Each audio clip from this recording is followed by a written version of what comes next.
I'm Joanne Sutphin, and I am part of a committee with the Alexander Black House and Cultural Museum. And today we're going to have a chat with Ed Kirkman, longtime resident of Blacksburg. Ed was just telling me something very interesting about the Newport Fair, which I'm going to have him repeat. But he also grew up basically in Center Drug because his parents owned it and operated it.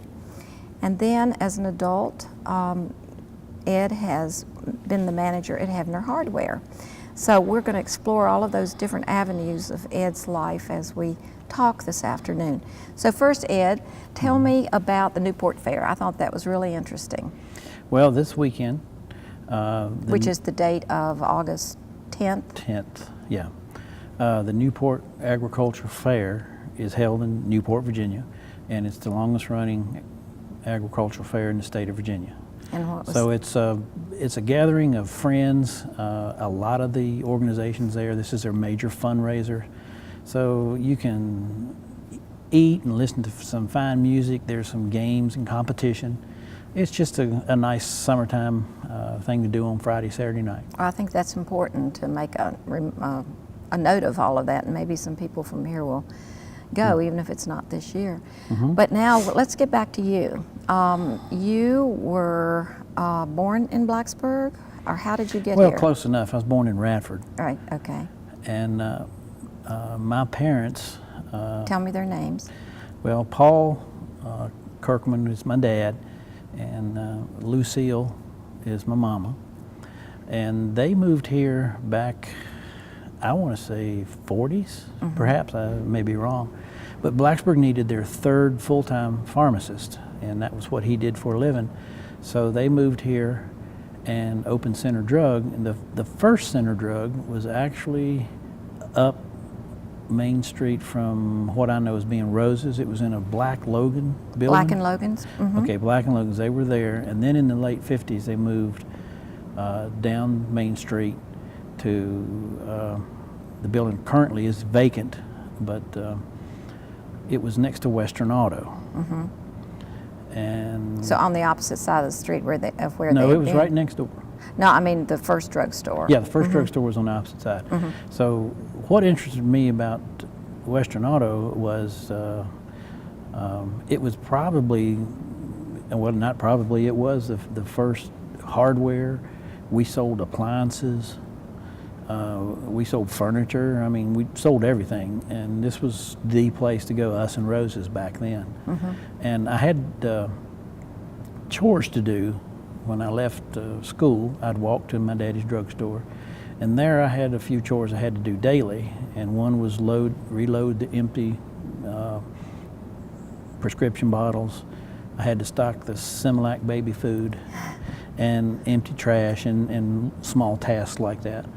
And then when I got through with that, I'd run next door to Western Auto because I was excited over there because they had machines that moved and all kinds of mechanical stuff.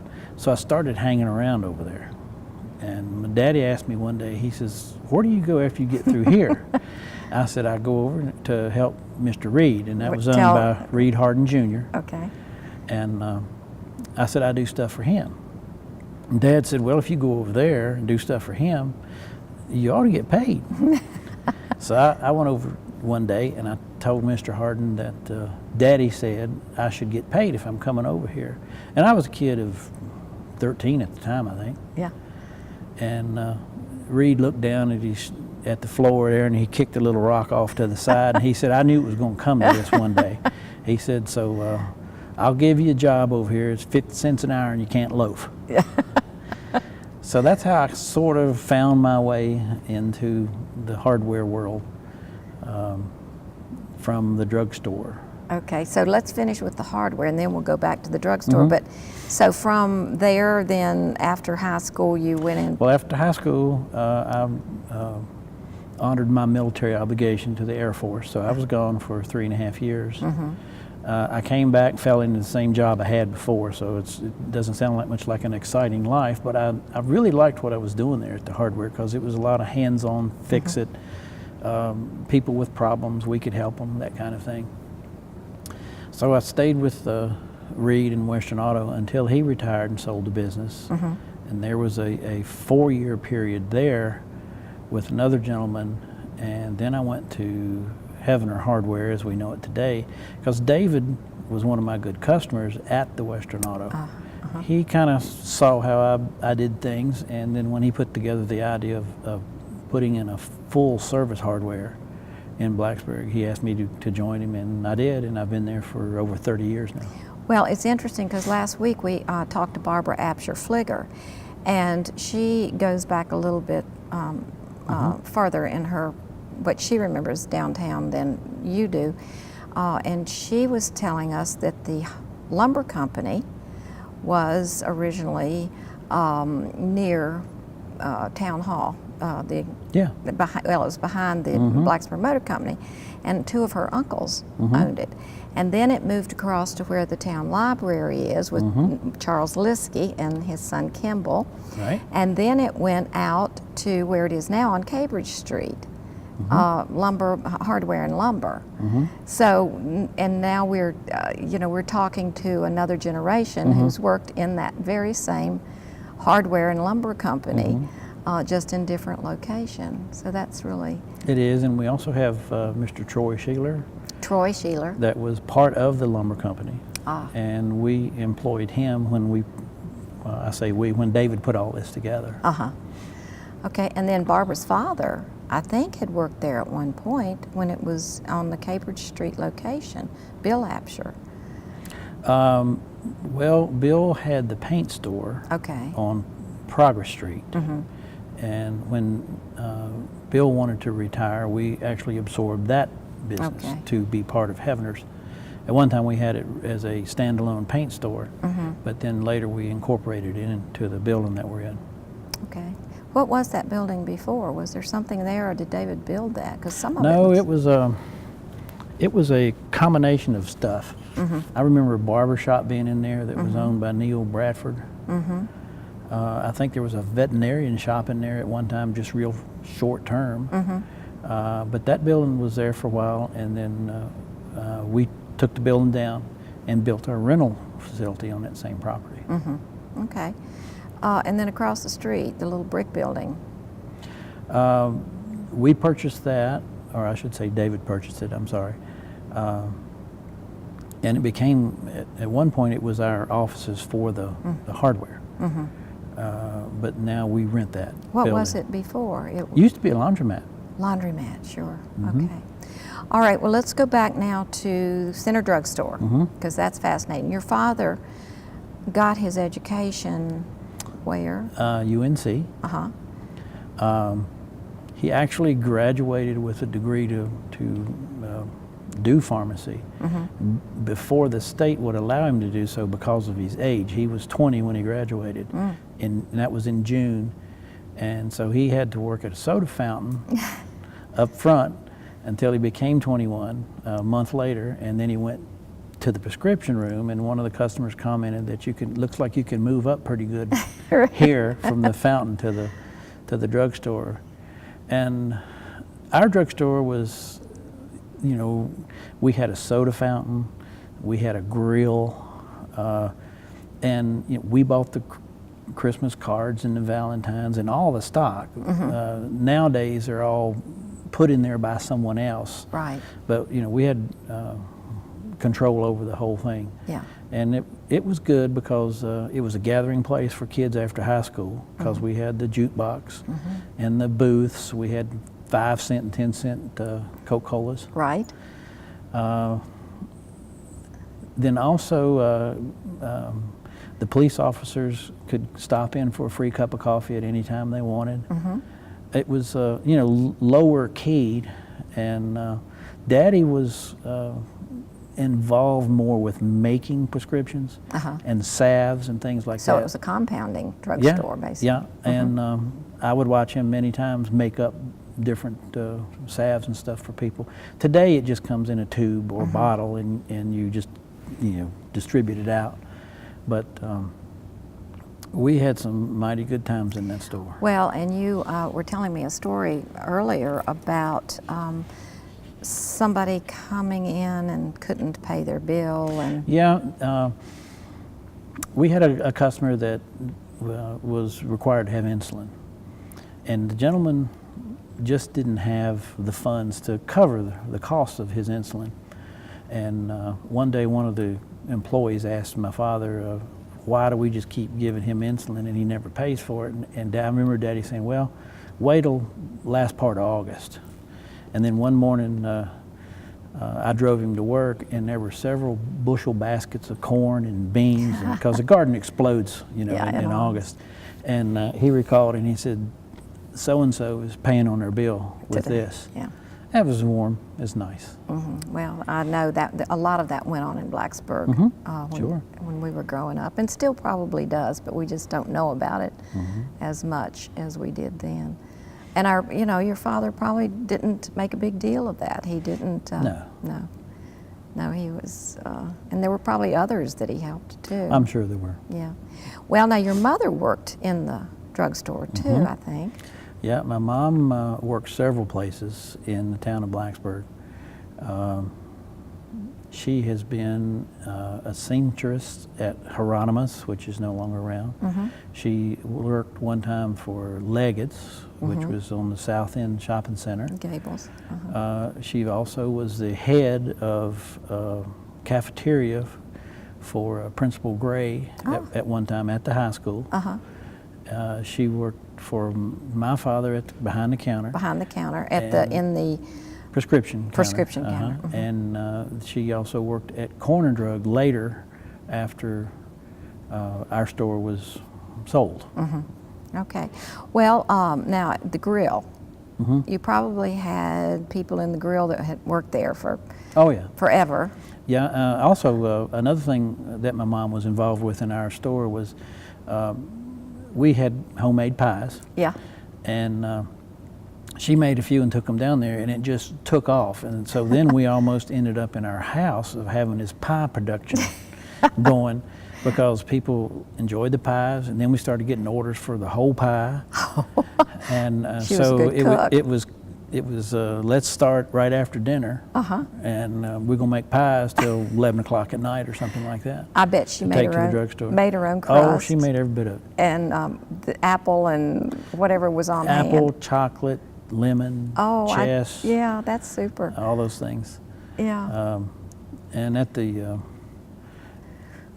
grill, we had your basic fare there, and grilled cheese. Grilled cheeses, hamburgers. Yeah. Do you remember any of the people that worked in the grill? Yeah. Names of well, one of them escapes me, to be honest with you, but she made soup.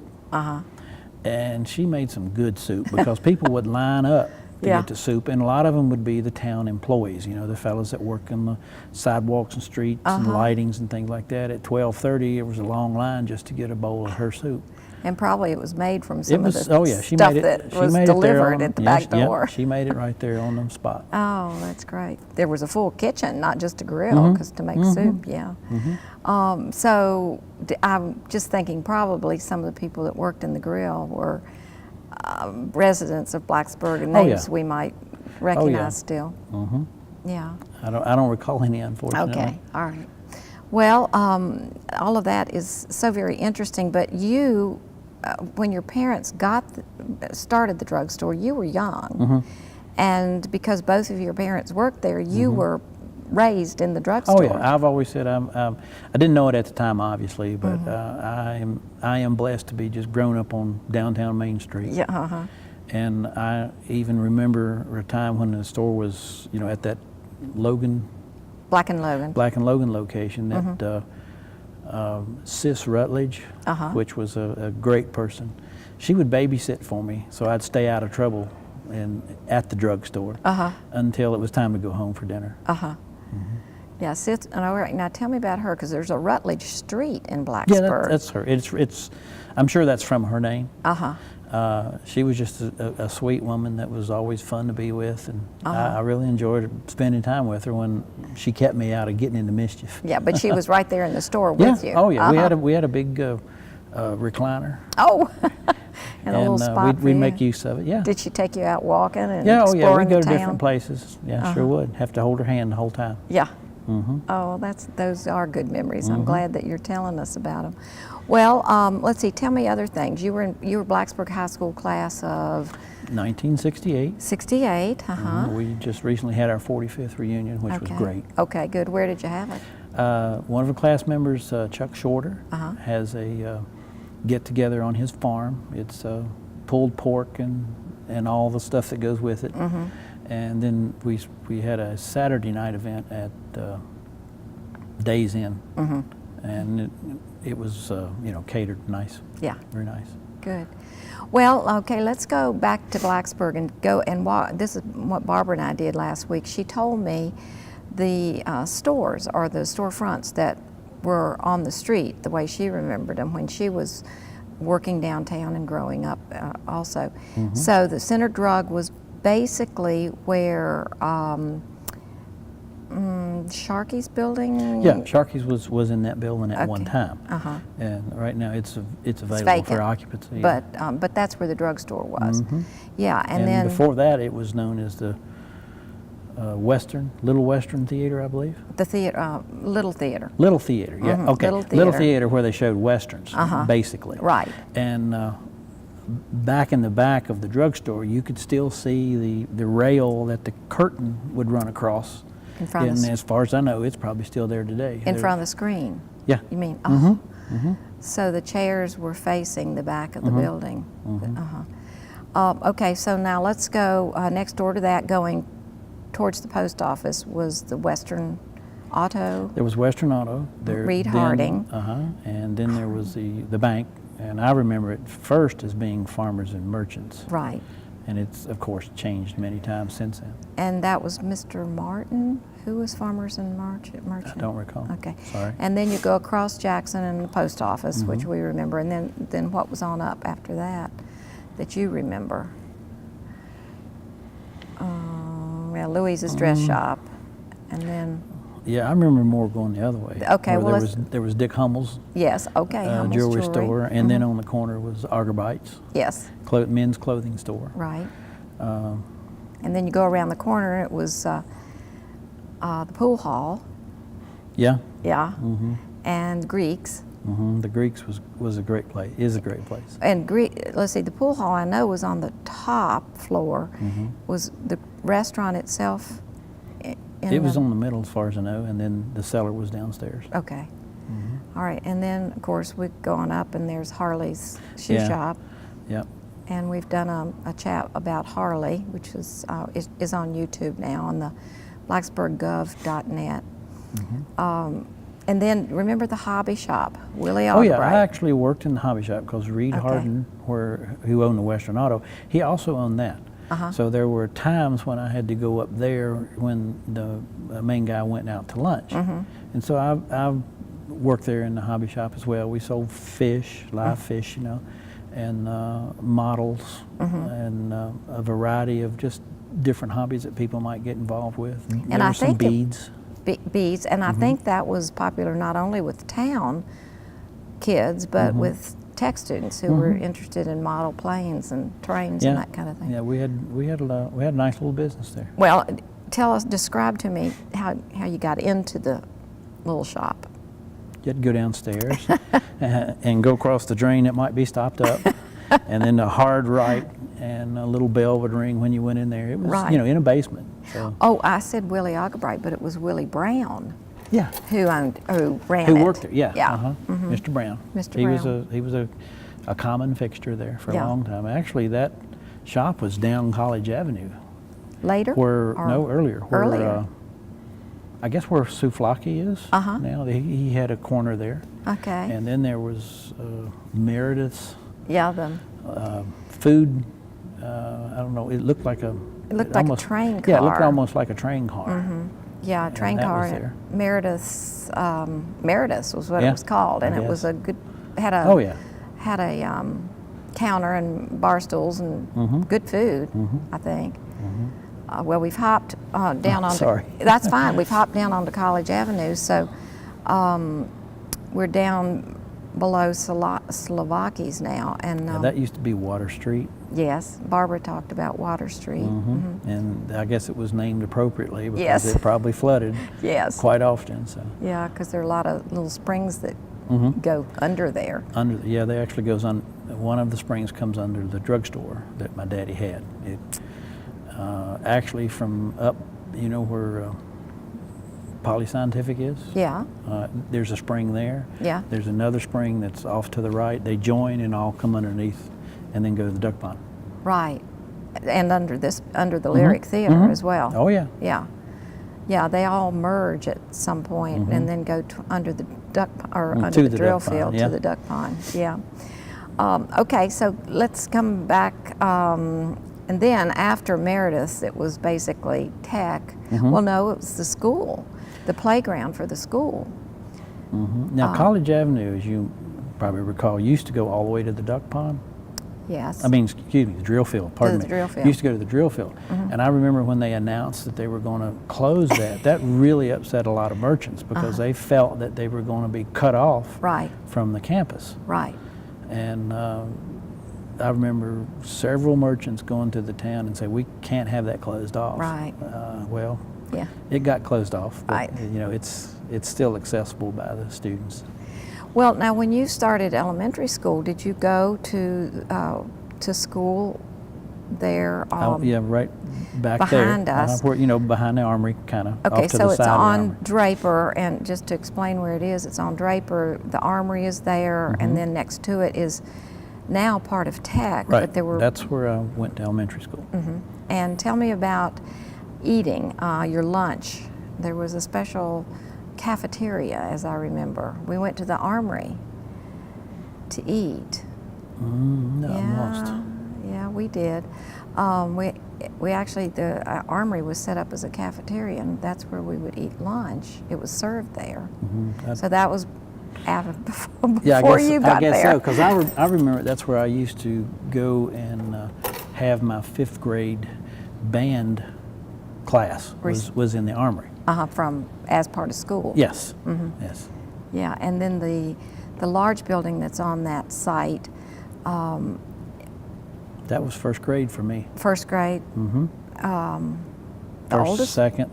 well, next to the armory, but then the big one that's back behind there, which is part of the architectural school, that was originally a high school. Yeah. Blacksburg High School. Oh yeah. That I think I did 5th grade Yeah. probably Before going up to, before going to the high school. yeah, our Blacksburg High School when it was new. Yeah. Yeah, well, tell me some more stuff that you remember. Since you were downtown Blacksburg a lot more than most of us as a kid. Well, I can remember Saturdays during football. The downtown was alive with people, bustling about, getting ready to go to the game. They were over at the College Inn, which is Yeah. Arno Bowers. Yes. Who that was a wonderful fixture in town, and Well, let's tell where that was. that's across from my father's drugstore. Yeah. Just right across. And it's Main still Street. there. Oh yeah, it's still there as another business. Right. But some of the business proprietors would gather and have a little something before they went to the game. Yeah. And game day was just fun. I mean, game day is nothing like game day is today. Yeah, I use the term game day, but that was our game day back in the day, I guess you could say. And girls wore mums to the game Oh, and yeah. dressed up in high heels. Oh yeah, and then of course when they'd have the different parades in town, that was always a real gathering, whether it be Christmas or homecoming. It kind of lit the town up at night. Yeah, you know. crisp and cold usually. Yeah, oh yeah. At Christmas and ones. there were, I was in the band many times with that, so that was fun. I enjoyed my time in the band, marching band. So then, now Blacksburg High School, marching band. Okay, so you were in the band through your high school career? Okay, and what instrument did you play? I played trombone. Well, and today you have an interesting hobby too. Well, somewhere along the line I got involved with pumpkin art. Yes. I guess that's what you're referring to. I enjoy that. I don't know why I chose that as my medium, because when you're using, a gourd, a pumpkin, they don't last very long after you're finished. Yeah. So I just enjoy, Halloween to me is for little trick-or-treaters that dress up. That custom is, gone away of late because of organized places to go and trick-or-treat. But I really enjoy doing pumpkin art and seeing the kids get a pleasure out of it. So where can we see your pumpkin art? Well, most of the time you can find it at the hardware store where I work. I'm generally on weekends over at Sinkland Farm, which is in Reiner, not far from here.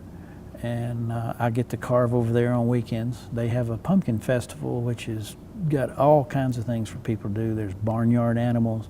They actually have a running race.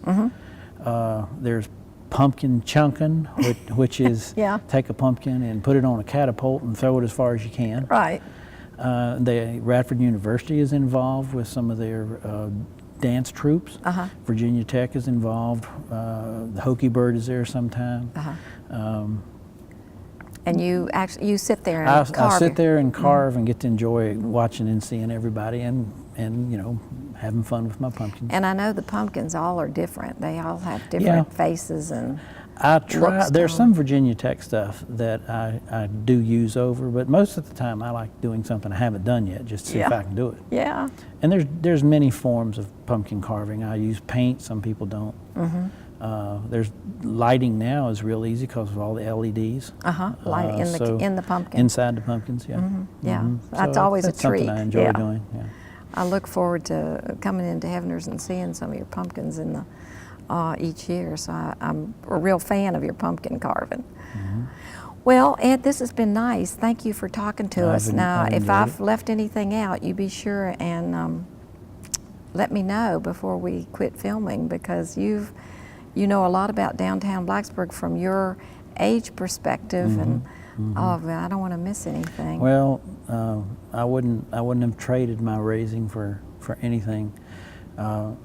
I remember as a very small kid, I thought how neat it was to live in a place where Main Street ran through your town. I thought there was just one. Yeah. And we were it. Oh, and I thought, like, hey, I live on Main Street almost, Yeah. And actually I did, was we had a house on Main Street before we moved, and that was a lot of fun living here. Well, it's kind of interesting, these chats that I've had with people who've grown up here. The majority of the people will say they would not have traded growing up anywhere else than right here in Blacksburg. Yeah, that's interesting that so many people all have the same reaction to their years. Now, sometimes I have made acquaintances with folks involved mostly with the college, and something has come up where they're moving for a job or something like that, and then 4 or 5 years later you run into them down on College Avenue, and it'll be like, hey, how you been? And he's like, well, we're back. We liked it here so much when we lived here that the husband or the wife got a job, and here we are, we're back. And it seemed like they were so in a hurry to get out. Right. And then this place is kind of neat. It draws you back. Well, thanks. It's been great talking to you. I've enjoyed it. And we'll see you at Heaveners Hardware for, I Alrighty. hope, a few Thank you. more years, Ed. That's my plan. Hang in there a couple more years, and then maybe take on some new things. They said that Thomas Jefferson didn't start on the University of Virginia until he was 65. So he did quite a lot after he retired. So I hope to stay busy. Yeah, good. Thanks.